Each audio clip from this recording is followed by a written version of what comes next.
Fala aí, galera do canal Botafogo Digital, sou Carlos Albuquerque e me perdoem os latidos da cachorrada nesse sextou, mas é porque o rapaz está cortando a grama aí na frente. Inclusive, quando ele chegou, agora há pouco, já lançou aquela gracinha, né? E o Botafogo? Pois é, ainda todos nós, né, estamos ouvindo essas provocações aí dos adversários, mas aí eu retruquei, né? E o seu Flamengo ganhou o que esse ano, né?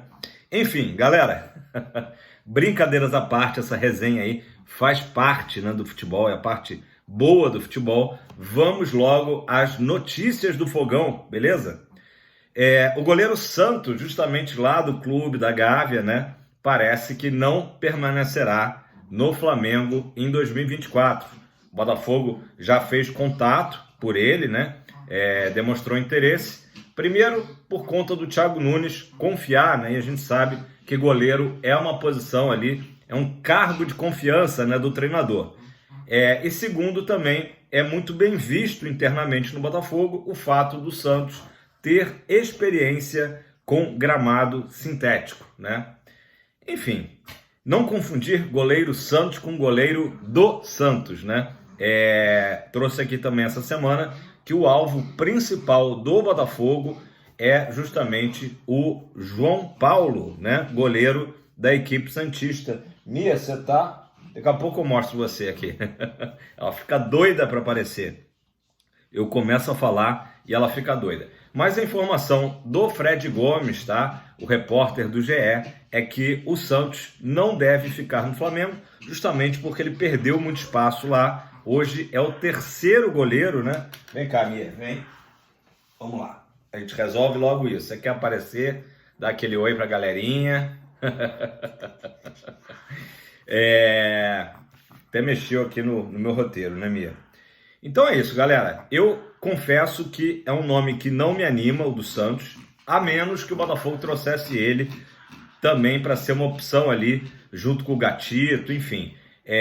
Inclusive eu vi alguns outros influenciadores aí, setoristas do Botafogo, falando que a gente não deve descartar o Gatito. E eu concordo, né? Eu tendo a concordar, porque o Gatito tem acho que 35 anos, se não me engano, comparando com o Fábio, que está hoje lá disputando a final do Mundial. Daqui a pouco eu vou falar um pouco da final, apesar de não ter nada a ver com a gente, né? Mas o Fábio tem 43 anos, então eu também concordo que o Gatito... O problema do Gatito é que ele teve algumas lesões importantes, né? Que acabaram tirando ele da titularidade, entrou o pé, aquela coisa toda que a gente já sabe. Então, assim, o Santos, eu acho que ele só poderia vir para o Botafogo caso o Botafogo traga um outro goleiro para ser o titular, e aí sim, quem sabe, né, o Santos mostrar tudo que não mostrou no Flamengo, né? Grêmio e Atlético Paranaense, seu ex-clube, seriam algumas das equipes aí interessadas no goleiro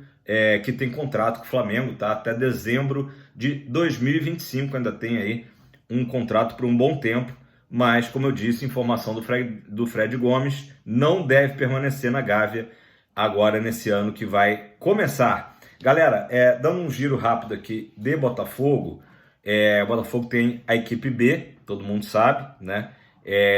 E o Botafogo tem emprestado vários jogadores da equipe B, praticamente dissolvendo o projeto da equipe B. O Lúcio Flávio já saiu, então o Botafogo emprestou aí 2 zagueiros dessa vez para dar uma rodagem, né, para esses jogadores. O primeiro deles é o Henrique Vermute, de 24 anos, indo para o Ferroviário, né, do Ceará. Então, para dar rodagem, mandou para o Ferroviário. Pegaram? E também o Menezes, de 22 anos, indo para o nosso xará, o Botafogo da Paraíba, beleza?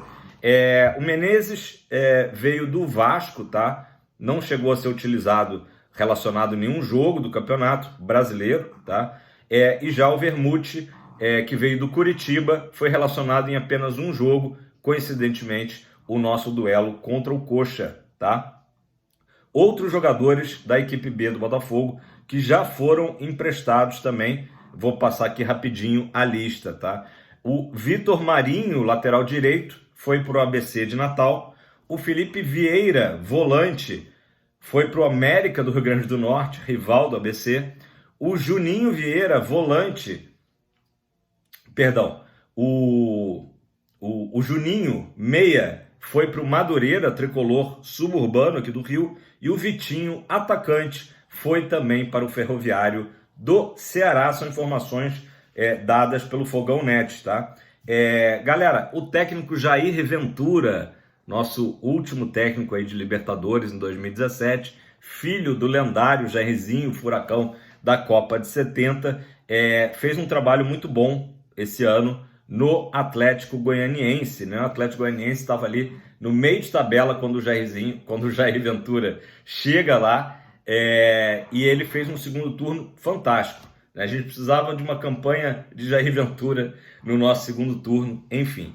E o Jair Ventura participou do evento do Sport TV, que eu comentei aqui no canal, o Dois Gols, né? E foi entrevistado pela Rádio Tupi, tá? Sobre o Botafogo. Então, palavras aí do Jair Ventura sobre o Fogão. Achei que ele foi ali bem diplomático, né? Aspas para Jair Ventura. Para bater o título, tem que estar sempre chegando próximo. Daqui a pouco ele vem. O Botafogo está, sim, no caminho certo, com certeza. Palavras do Jair Ventura. Só lembrando que o Jair Ventura tem contrato com o Dragão, tá? Até o final do Campeonato Goiano. Vamos ver aí se ele vai continuar na equipe, né? Que foi tão bem, realmente, no Brasileirão. A tendência é que sim, né? Vamos aguardar. Falando um pouco, pegando um pouco essa deixa do Jair Ventura, né? Sobre a importância do time ir chegando nos campeonatos, o próprio exemplo do nosso rival das Laranjeiras, né? O Fluminense, que tem participado aí com uma certa constância das últimas Libertadores, né? Tinha sido vice-campeão lá atrás, né? Contra a LDU, nem me lembro que ano que foi, mas há muito tempo atrás, mas tem participado, e esse ano foi o ano aí deles, né?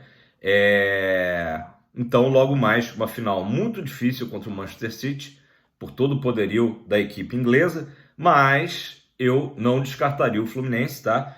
Porque, além dos desfalques, como o do Haaland, né, principalmente, a equipe do Guardiola não tem aquele mesmo foco que as equipes sul-americanas numa final, né? Numa final aí, também não está também num grande momento. Então, eu não descartaria a equipe do Diniz. Quero saber de vocês que estão assistindo aí, se vocês vão secar o Fluminense, se vocês não estão nem aí para a final, se vocês vão torcer para o Fluminense é o Brasil, né, no Mundial. Com certeza, se fosse o Flamengo, eu não torceria, sendo bem sincero, né. Para o Fluminense eu vou mais naquela... eu não vou secar, não. Eu tô indiferente. Se o Fluminense ganhar ou não, eu acho assim, se o Fluminense ganhar, e acho, de fato, que tem possibilidades, foi mérito do Fluminense ter insistido e que sirva de exemplo, né, para o Botafogo. Ah, mas Carlos, com o título do Fluminense da Libertadores, por exemplo, lá no dia 4 de novembro, o Botafogo é o único clube do Rio que não tem a Libertadores, né? Vasco já foi, Flamengo já foi. Galera, que isso sirva de... é uma pressão? Que seja. Que o Botafogo tome, né, também como exemplo isso e passe a frequentar a Libertadores e passe a mirar o título da Libertadores e depois, quem sabe, até do Mundial, né? Eu acho que não adianta a gente ficar aqui, a alegria do Botafoguense. A alegria do Botafoguense esse ano teria sido o título brasileiro. O Botafogo tivesse sido campeão brasileiro, Fluminense da Libertadores ou até do Mundial, que seja, né? Não seria nosso problema. Não fizemos a nossa parte. Vamos repetir aqui esse mantra aí eternamente, infelizmente, né? Mas é isso. O jogo de logo mais, eu tô bem indiferente, tá? Não vou torcer nem para um nem para outro. Comenta aí embaixo aí para quem que vai a sua torcida, né? Ou se você também tá nessa vibe aí de deixa a vida me levar, né? Galera, Matheus Nascimento, que inclusive ontem postou nas suas redes sociais, como todos os jogadores têm feito, né? Fotos aí de férias e tudo, mas ele não teve uma boa notícia ontem, não. Surpreendentemente até, o Ramon Menezes técnico da seleção pré-olímpica, não convocou o Matheus Nascimento, ele está fora da seleção aí que vai disputar o pré-olímpico, o que até certo ponto é surpreendente, porque o Matheus Nascimento participou do grupo, né? Participou do time campeão do Pan-Americano no Chile e participou também, vocês lembram que teve uma semana aí de treinamentos na Granja, né? Em novembro, só que agora ele foi preterido. O que dá para entender, claro, é que o Matheus Nascimento não tem jogado no Botafogo. E isso talvez explique, né, a opção do Ramon Menezes, beleza?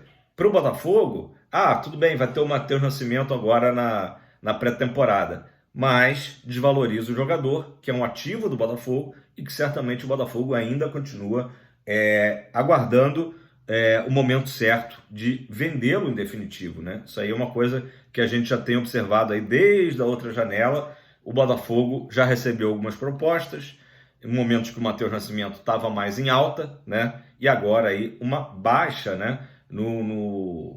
Na carreira do Matheus Nascimento, né? Ficando de fora. Jogadores que foram convocados, tá? Atacantes que foram convocados pelo Ramon. O Hendrick, que terminou o ano em alta.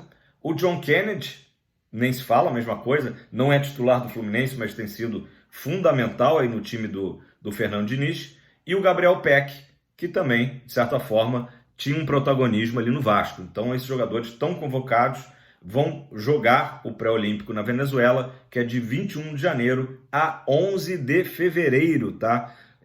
Enquanto o Botafogo se reapresenta no Lonier no dia 7 de janeiro, a seleção brasileira no dia seguinte, dia 8, vai estar se apresentando na Granja Comari, faz um período ali de treinamentos de 10 dias, para então viajar no dia 17 rumo à Venezuela. Então, Matheus Nascimento aí, digamos que será um reforço da pré-temporada do Thiago Nunes. Galera, quem está de saída, a gente já falou isso aqui várias vezes, mas ontem foi ratificado, né, confirmado pelo presidente do Olympique de Marseille, é o Luiz Henrique, né? Luiz Henrique ainda está também no clima de férias, né, pelo Brasil, mas o Pablo Longoria, tá? Ou Longoria, né, já que é lá na França, ele falou que o Luiz Henrique tem propostas aí de 8 clubes, entre clubes brasileiros e da Europa. Esses 8 clubes estariam interessados em contratar o jogador de 22 anos, tá? Ou seja, está muito claro que o Olympique de Marseille não tem planos para o Luiz Henrique. Ele quer fazer um caixa, quer fazer um dinheiro com a venda do jogador e aí sim partir para outras contratações, tá? Essa é a informação que a gente tem. Para valorizar o jogador, o Longoria falou o seguinte: foi um dos jogadores mais decisivos do Brasileirão até lesionar o ombro, né? Vocês lembram que o Luiz Henrique teve essa questão. O Luiz Henrique, que disputou 59 partidas esse ano, fez 6 gols e fez 4 assistências. Pessoal, Diego Hernandes, surgiu uma notícia ontem do GE que o Peñarol do Uruguai, né, estaria interessado no jogador, fez uma sondagem em relação ao empréstimo do jogador, porém o próprio GE completa na notícia que o Botafogo dificilmente irá emprestar o jogador. Eu acho que esse realmente 2024 é o ano para o Botafogo dar chances ao Diego Hernandes, o Thiago Nunes usá-lo no Campeonato Carioca, para que então finalmente o Diego Hernandes possa, né, fazer valer toda a expectativa que foi criada em torno do nome dele. Basta lembrar que o Diego Hernandes é a terceira maior contratação da história do Botafogo. Primeira foi o Patrick de Paula, que está agora aos pouquinhos retornando, né, para o Botafogo, depois de uma lesão aí seríssima, né? Patrick de Paula provavelmente vai estar entrando em campo ali, retornando aos gramados próximo ao mês de março, tá? Essa é a informação que a gente tem. E a segunda contratação mais cara da história foi o Vitor Sá, que terminou o ano em alta, né? Um dos poucos jogadores aí que se salvaram do desastre que foi. Aliás, meu pai ontem, eu estive com ele ontem, meu pai falou: você precisa falar mais do Vitor Sá no canal. Então estou falando aqui, pai. Vitor Sá foi a segunda maior contratação da história, e o Diego Hernandes, que custou 12,5 milhões de reais aos cofres alvinegros. Sabem quantos jogos o Diego Hernandes fez esse ano no Botafogo? Apenas 5. Realmente dá para contar em uma mão, né? E a gente nem lembra direito. Foram poucas partidas, a última ali contra o Bragantino, né? Lá no Nabi Abichedi. Pessoal, o tema principal aqui do vídeo é Everton Ribeiro. Vou falar antes do Lucas Alter, né? Que foi o tema de ontem, tá? O Botafogo vê a negociação em relação ao Lucas Alter como difícil, até pelo histórico do Atlético Paranaense ser um clube ali, jogo duro, né, nessas negociações. O próprio Goiás, que é a equipe para quem o Atlético Paranaense emprestou o Lucas Alter, fez, né, uma proposta para adquirir os direitos econômicos do jogador em definitivo, e o Furacão disse não, negou, né? Então o Botafogo vê ainda com muita cautela as possibilidades de contar com o jogador, apesar de internamente ele ser muito bem visto como substituto do Adrielson. Vou dar aqui algumas estatísticas do SofaScore que o próprio GE trouxe, tá? Dos 38 jogos do campeonato no Goiás, o Lucas Alter foi titular em 30 jogos, tá? Pelo Esmeraldino, e é um jogador considerado muito bom ofensivamente, tá? No jogo aéreo, inclusive fez um gol contra a gente dessa forma, acho que foi uma jogada de escanteio e uma cabeçada, se não me engano. E ele também é muito bom saindo para o jogo, os passes curtos, passes longos, ele tem ali um aproveitamento de 73%, segundo o SofaScore, tá?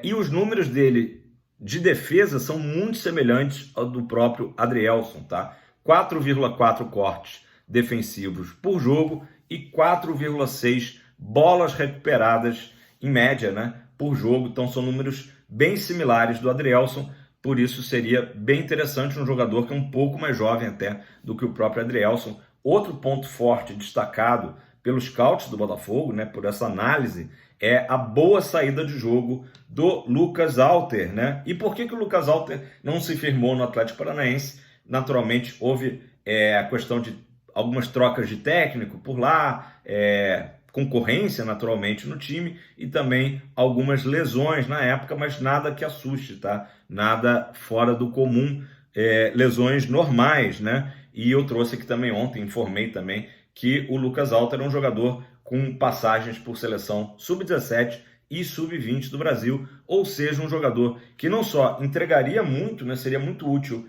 hoje para o Botafogo, né, como um provável titular do Botafogo, mas também seria um ativo interessante caso o Botafogo consiga comprá-lo em definitivo para futuramente pensar em mercado de Europa, né?